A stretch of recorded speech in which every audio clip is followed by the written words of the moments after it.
Oke, assalamualaikum Mas Lur dan Mbak Lur. Ketemu lagi dengan saya Mingkrama 22. Salam persaudaraan kepada seluruh warga BSHT dan salam damai kepada seluruh pesilat Indonesia.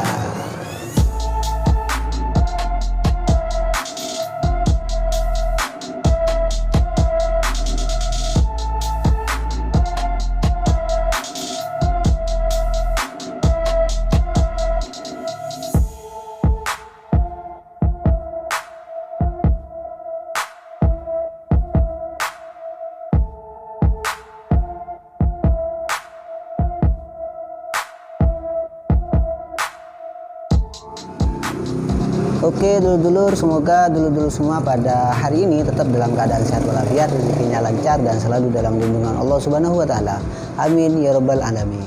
Kali ini saya mau menyambangi sebuah perguruan pencak silat yang tergolong baru dan sudah lumayan viral karena perguruan ini pernah disambangi oleh salah satu artis Madura yaitu Mas Edi Rukun Karya. Dan kebetulan sekarang saya masih istirahat di Scott Cafe, lokasinya di daerah perempatan atau perapatan atau pertigaan Kecamatan Bulu-Bulu, lebih tepatnya sebelah utara Puskesmas. Oke, bagi yang jalan-jalan ke daerah Bulu-Bulu, monggo mampir ke Scott Cafe. Dan tonton terus video saya, tonton terus channel saya, jangan lupa di like, di komen, di subscribe-nya. Oke lur, ini dia video perjalanan saya ke Padepokan Lanang Jagat. Oke lur, ini dia.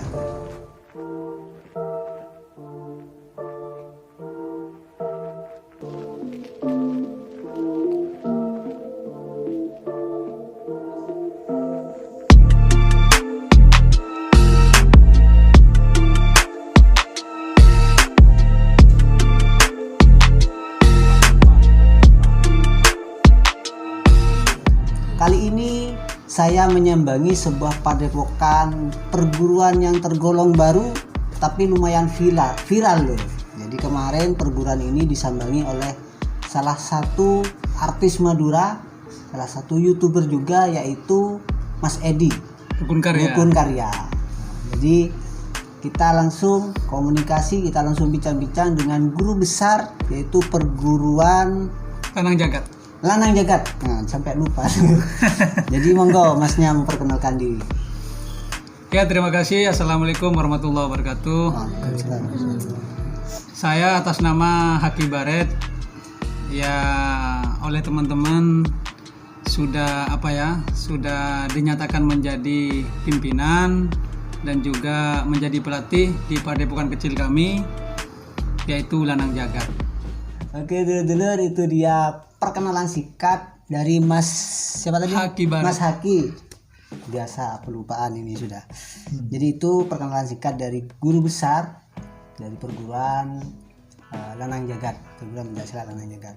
Pertama yang bikin saya penasaran adalah sejarah itu bagaimana terbentuknya perguruan Lanang Jagat. Kebetulan setahu saya ini tergolong baru, cuma beberapa bulan. Iya betul ya. Monggo Mas. Ya, terima kasih buat Mas Amin ya dari channel YouTube Amin Kramat 22 ya. Terima kasih pertama saya ucapkan sudah bersilaturahmi ke padepokan kecil kami Lanang Jagat. Terima kasih juga memberi kesempatan untuk memperkenalkan padepokan kami lewat YouTube sampean. Terima kasih. Sejarah pertama berdirinya Lanang Jagat itu dimulai dari ya kumpul-kumpul bareng dulu Mas. Kita kumpul bareng dan kita ikut arisan pencak silat dingdungan itu, nengnong itu. Nah, habis itu kita itu coba latihan ngetim, latihan itu pasang tanding. Latihan cuma 2 kali. Habis itu oleh pendusiar di perkumpulan pencak silat Pancaran Muda kita dipanggil di arisan saya itu Mas. Dipanggil ternyata ada kecocokan. Habis itu waktu itu direkam oleh anak-anak. Setelah direkam dan diupload di WA. Nah, lewat WA itu dilihat oleh Mas Dendi itu Kerona dari Rukun Karya, artis Madura itu ya, pelawak kondang itu, Mas Dendi Ruka melihat, habis itu nanya, kok sampean bisa silat ternyata Mas? Yang saya ketahui sampean kan cuma terkenal di bidang bola voli, kok silat bisa? Ya saya jawab, nggak bisa, ini cuma melestarikan warisan sesepuh saja gitu. Nah habis itu saya punya YouTube gitu kan, kata Mas Dendi Ruka itu sama Pak Edi Rukun Karya, akan saya datang ke rumah sampean, mari kumpulkan anak-anak sampean, anak didiknya yang ikut silat. Nah, pas bulan Ramadan kemarin Mas, dikumpulkan, masih abal-abal, nggak punya kostum seperti ini, masih kostum macam rem-rem itu, coreng-corengnya. Habis itu ya direkam, dimasukkan YouTube, dan dari Rukun Karya lah yang meminta kami untuk berdiri seperti sekarang. Beliau membantu, terus mensupport kami, memberi dukungan sepenuhnya dari Rukun Karya agar kami itu mendirikan seperti ini. Jadi waktu itulah kita berangkat ke Tanjung, ke kediaman Pak Edi Suwandi Keron itu, dan diresmikanlah di sana dengan diberi nama Lanang Jagat, yang berarti sudah kenal kan di Rukun Karya kan? Ada kan di YouTube, Lanang laki-laki jagat itu luas, artinya laki-laki itu harus punya pengalaman yang begitu luas Mas. Begitu perkenalan dari kami. Saya sempat berpikir gini Mas, apakah ini ada hubungan keluarga dengan Mas Edi Rukun Karya ya? Iya, terima kasih. Pertama kali saya sewaktu SMA kelas 2, saya itu kan hobi di volley Mas. Terus saya pernah dikontrak oleh tim volley Kaisar itu, pimpinan kepala desa Pak Sohara di Karangtengah Podoi sana. Rukun Karya kan kalau manggung ke sana 10 hari, 20 hari. Jadi saya emang tidurnya sama Rukun Karya itu Mas, tidur, makan. Jadinya akrab lah, dianggap Pak Edi itu orang tua saya sejak masih ada Pak Haji Suharun itu, dan saya juga dianggap anaknya. Jadinya hubungan kita itu tetap sampai sekarang. Jadi orang sana itu udah merupakan keluarga saya gitu loh Mas. Gitu, antara kami Lanang Jagat dengan Rukun Karya. Karena tergolong perguruan baru dan anggaplah guru besarnya juga masih muda, yang menjadi pertanyaan dalam pikiran saya adalah, Mas Haki itu dulu backgroundnya di apa? Pernah belajar perguruan atau di mana? Asal usul belajarnya ya Mas. Iya, terima kasih buat Mas Amin Keramat 22 yang dari Gulu-Gulu. Bismillahirrahmanirrahim. Yang pertama saya belajar silat waktu kelas 3 SD Mas. Kelas 3 SD belajarnya sama mas sepupu saya, dekat sini rumahnya. Sekarang beliau ada di Jakarta. Mas saya itu belajar di Pamor dulu Mas. Pamor yang katanya gurunya di Lenteng. Jadi saya berarti pertama dasarnya itu belajar ekstra tunggal tok di emas saya, yang katanya silatnya Pamor. Saya nggak tahu macam-macamnya Mas gitu kan. Cuma emas saya itu pastinya memainkan ruyung, tombak dan macam-macam itu. Terus menginjak dewasa, saya itu belajar sama orang tua saya sendiri, bapak saya. Ya di sini Mas.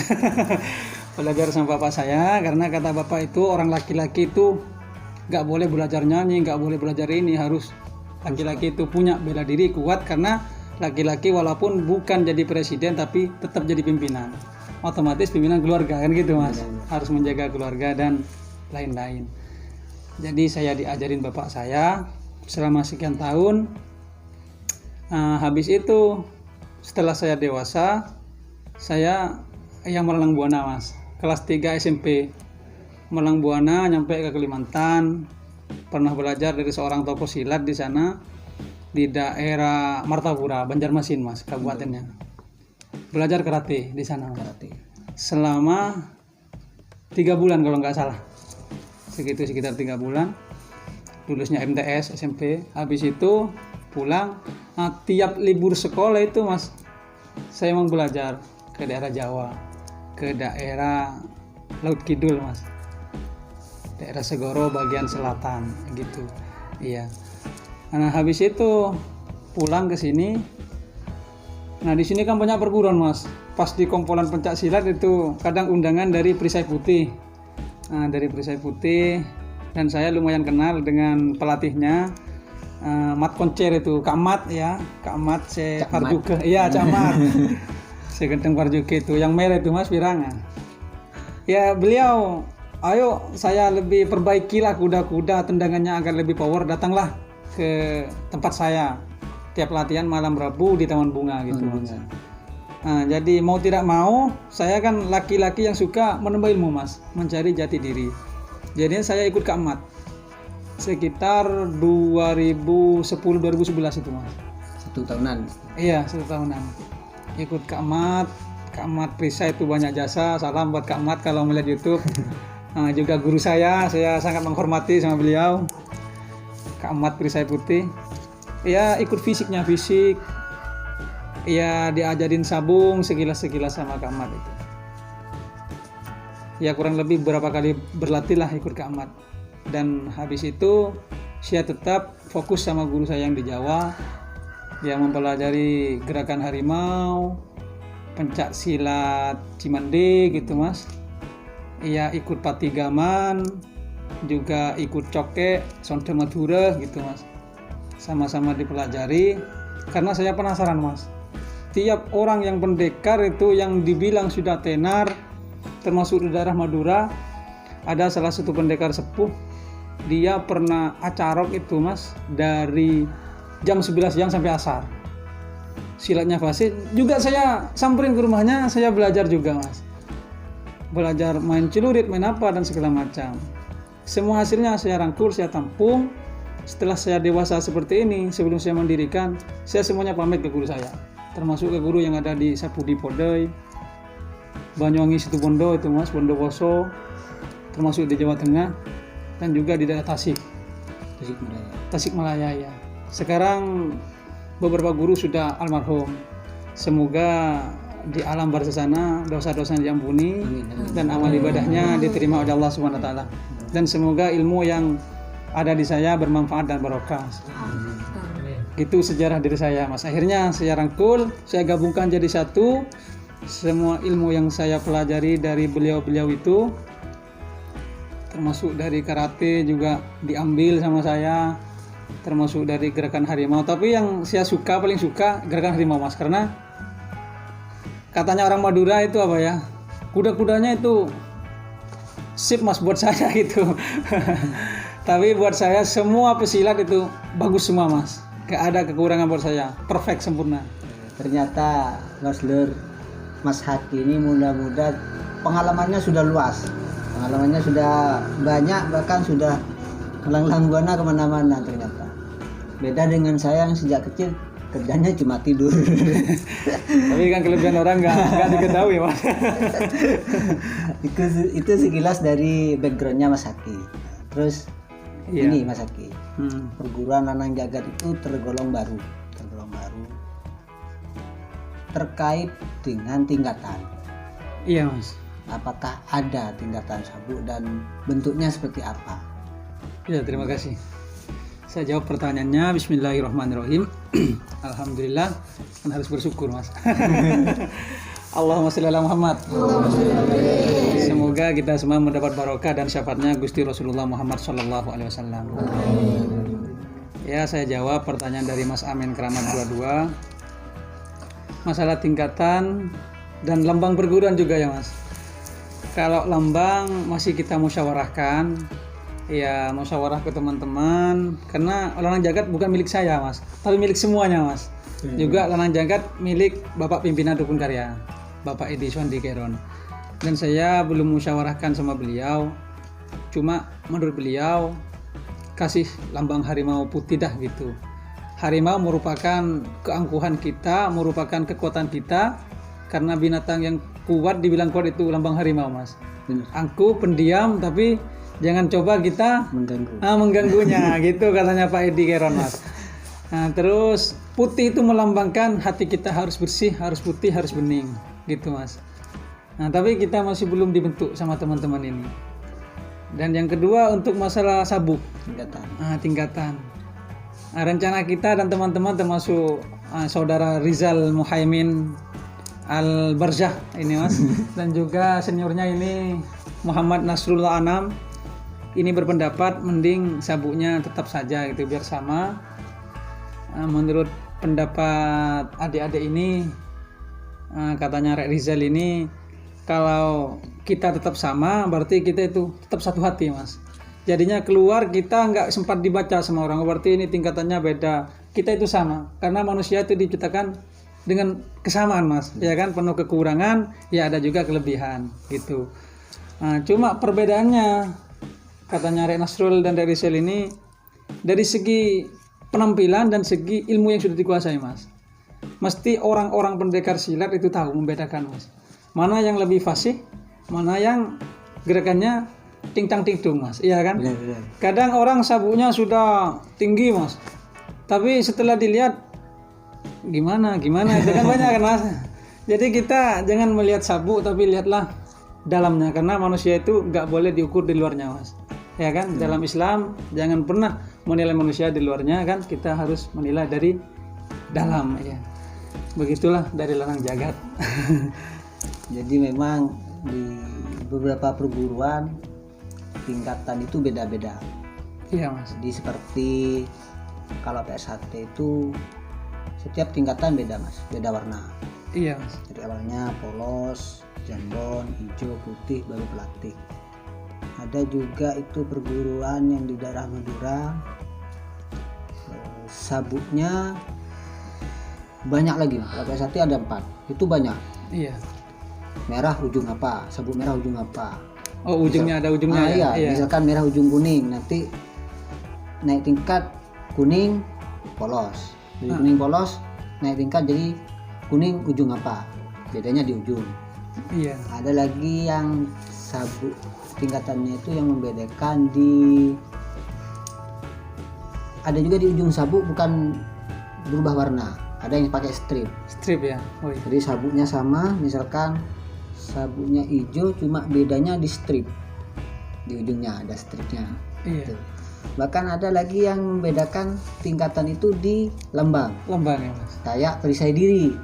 Nah, perisai diri itu lambangnya kalau kita melihat sekilas sama, tapi kalau lihat lebih mendalam lagi itu lambangnya beda-beda, dan itu menentukan tingkatan. Ada lagi yang mirip kayak sampean, kayak kemarin itu saya ke Mas Kris Diantoro, perguruan SPL dari Banyuwangi. Iya. Di perguruan SPL itu sabuknya kuning, mulai dari siswa sampai pelatihnya sabuknya tetap kuning. Yang membedakan itu di jurus atau dalam bahasanya sampean itu di pengalaman. Kekuatan, gitu. Tapi seorang guru kan sudah bisa membedakan. Iya. Pantas enggak pindah sabuk. Bener. Kalau nggak pantas nggak mungkin dipindah kan. Bener. Gitu ya. Cuma saya ini apa ya? Ya kita ini berdiri sendiri, berdiri atas kemauan semuanya ini, jadinya kita harus minta persetujuan semua Mas. Bener. Katanya semuanya ya gitu saja. Jadi saya yang mau kayak gini Mas, saya sebagai orang yang dituakan di sini di Lanang Jagat, jadi harus ngikutin arus anak-anak Mas. Yang penting bukan hal-hal yang negatif gitu Mas, agar tetap kompak kita gitu. Ternyata tingkatan sabuk di Lanang Jagat itu ditentukan oleh pengalaman atau gerak tubuh istilahnya. Gerak tubuh ya Mas. Terus terkait gini Mas, sementara pelatihnya cuma sampean berarti yang sekolah istilahnya, yang disebutkan. Saya ini sendiri nih. Terakhir Mas, saya minta wejangan atau pesan-pesan perdamaian kepada semua silat. Iya. Oke, terima kasih buat Mas Amin. Assalamualaikum, salam hormat dari saya atas nama Haki Baret yang sudah yang sudah dikenal namanya Haki Baret Mas. Sebenarnya nama panjangnya Ahmad Baihaqi, tapi oleh orang-orang itu dipanggil Haki Baret sejak saya di volley Mas, gitu ya. Salam hormat dari Haki Baret, dan buat semua para pesilat, para pendekar, terutama di bumi Madura, karena Madura ini bumi kelahiran saya. Bapak ibu saya asli Madura, kakek nenek saya asli Madura juga Mas. Gitu. Jadi salam damai, salam persaudaraan. Dan setiap pesilat itu saudara. Dan juga salam untuk para pesilat seluruh Indonesia, Mas.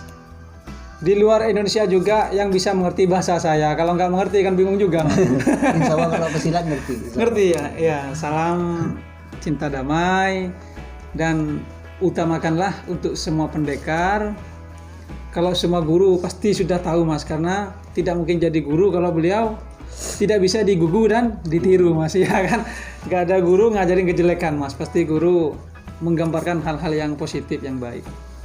Buat para pendekar, para murid dan pencinta silat semuanya, ya dari saya, utamakanlah akhlak, utamakanlah tawadhu, yang berarti rendah hati, dan jangan pernah menjadi orang sombong dan takabur. Setinggi-tingginya ilmu itu pasti mempunyai apes, Mas, gitu. Dan jika ada kata-kata dari saya dari awal hingga akhir ini ada yang menyinggung, menyindir, saya minta maaf yang sebesar-besarnya. Kebetulan masih ada sisa-sisa Idul Adha ini, Mas. Salam maaf dan salam saporah dari saya yang sebesar-besarnya atas nama orang yang dituakan di Padepokan Zikir dan Silat Lanang Jagat yang berada di Desa Tambak Agung Barat, Kecamatan Ambunten, Kabupaten Sumeneb, di bumi Madura.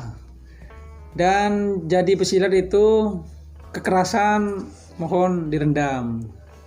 Nah, jadilah orang yang penyabar, karena orang yang sabar itu dicintai oleh pencipta kita Gusti Allah Subhanahu wa taala. Dan sabar itu adalah perilaku Gusti Rasulullah Nabi Muhammad sallallahu alaihi wasallam. Sebagai umat Nabi Muhammad, mari kita tiru jejak beliau, ajaran yang beliau ajarkan, dan utamakanlah damai. Jadilah orang yang mengalah, tapi mengalah bukan berarti kalah. Iya, Mas. Dan sesama pesilat, terutama sama pesilat, tidak boleh saling sindir menyendir agar tetap terjalin sebuah perdamaian. Hidup kita satu tujuan. Kita besok-besok akan sama-sama berada di mahsyar, Mas. Iya, senyampai di mahsyar, jangan andalkan silat, jangan andalkan kekuatan, jangan andalkan ilmu renggah gunung jaga sembung. Jangan diandalkan. Tapi banyaklah beramal baik. Karena amal baik kita itu yang akan mengangkat derajat kita, Mas. Orang tinggi ilmunya tidak mungkin derajatnya tinggi tanpa akhlak. Tapi walaupun orang bodoh, tapi tawadhu'nya, akhlaknya, keistiqomahannya itu ditaruh di depan, Mas. Insya Allah oleh masyarakat akan ditinggikan derajatnya dan dimuliakan, Mas. Insya Allah seperti itu. Jangan andalkan ilmu silat kita walaupun kita sudah sang jawara. Karena jawara kita cuma di dunia, Mas. Sedangkan dunia hanya jembatan dan hanya kehidupan yang sekilas. Tapi utamakanlah akhlak. Yang pertama akhlak. Dan jangan lupa yang 5 waktu itu harus dijalani dengan baik. Agar hati ini selalu tenang. Dan hati ini nggak pernah merasakan rasa iri dan dengki kepada sesama gitu, Mas. Insya Allah kalau kita istiqomah, sholat kita khusyuk, disertai sholawat dan zikir yang lainnya, insya Allah hati kita akan terjaga oleh kekotoran, Mas, dalam hidup ini. Ya, itu sekedar wejangan sekilas dari saya atas nama Haki Baret, dan saya ucapkan banyak terima kasih buat Mas Amin Keramat 22. Semoga pertemuan hari ini membawa berkah dan sangat bermanfaat. Dan juga untuk para pesilat, jangan cuma saling berakhlak baik sesama pesilat, terutama kepada orang-orang yang lemah. Kita harus lebih tawadhu. Nanti kepada orang-orang yang lemah, Mas, kita kasar. Nggak boleh, terutama orang lemah, karena orang yang lemah itu sangat disayang oleh Allah Subhanahu wa taala, Mas. Jadi kita harus sebar kebaikan, sebar luas kebaikan dimanapun, kapanpun, dan dalam keadaan bagaimanapun. Akhlak tetap kita utamakan. Dan bagi semua pencinta silat dimanapun sampean berada, semoga sampean juga apa yang menerima salam saya, salam persaudaraan, silaturahmi saya walaupun lewat media, Mas. Semoga suatu saat kita masih berjumpa semuanya secara langsung gitu, Mas, agar ikatan persaudaraan kita lebih erat dan lebih dekat dan lebih kenal sama saya pribadi dan juga orang-orang saya ini, agar tidak penasaran kalau cuma melihat di di layar. Itulah dari saya. Sekali lagi terima kasih buat Mas Amin Keramat 22 yang dari Kecamatan Gulu-Gulu, atas nama Haki Baret dari Lanang Jagat. Akhir kata, semoga kita semua diberikan kesehatan, umur kita ditambahkan menjadi umur yang barokah dan manfaat, Mas, di dunia dan akhirat. Semoga kita menjadi orang yang selamat. Amin. Ya, akhirin. Assalamualaikum warahmatullahi wabarakatuh. Waalaikumsalam. Mas Amin Keramat. Terima kasih Mas Haki. Jadi seperti itulah wejangan dari Mas Haki. Wejangan sekilas, tapi kalau pengen yang lebih panjang monggo langsung datang langsung pada Pokan perguruan Lanang Jagat. Insyaallah. Kalau boleh sedikit menambahkan dulur-dulur, jadi kita sesama pelestari kebudayaan asli Indonesia yaitu pencaksilat, maka monggo berlomba-lombalah dalam kebaikan. Iya, Mas, itu, Mas. Jangan pernah berlomba-lomba dalam hal tarung, itu percuma. Iya, nomor belakang. Kalah jadi arah, menang jadi abu. Intinya apa? Percuma, kan begitu. Iya, Mas. Oke. Terima kasih Mas Haki, terima kasih teman-teman dari perguruan Lanang Jagat. Semoga perguruan ini makin berkembang dan Amin. Dan semoga suatu saat saya bisa kembali lagi ke sini. Ya harap aja mau turun. Oke Lur, itu sekilas wawancara saya dengan Mas Haki dan teman-teman dari perguruan Lanang Jagat. Dan jangan lupa di subscribe, di like, di komen, dan di share. Oke Lur, terima kasih. Wassalamualaikum warahmatullahi wabarakatuh. Waalaikumsalam warahmatullahi wabarakatuh.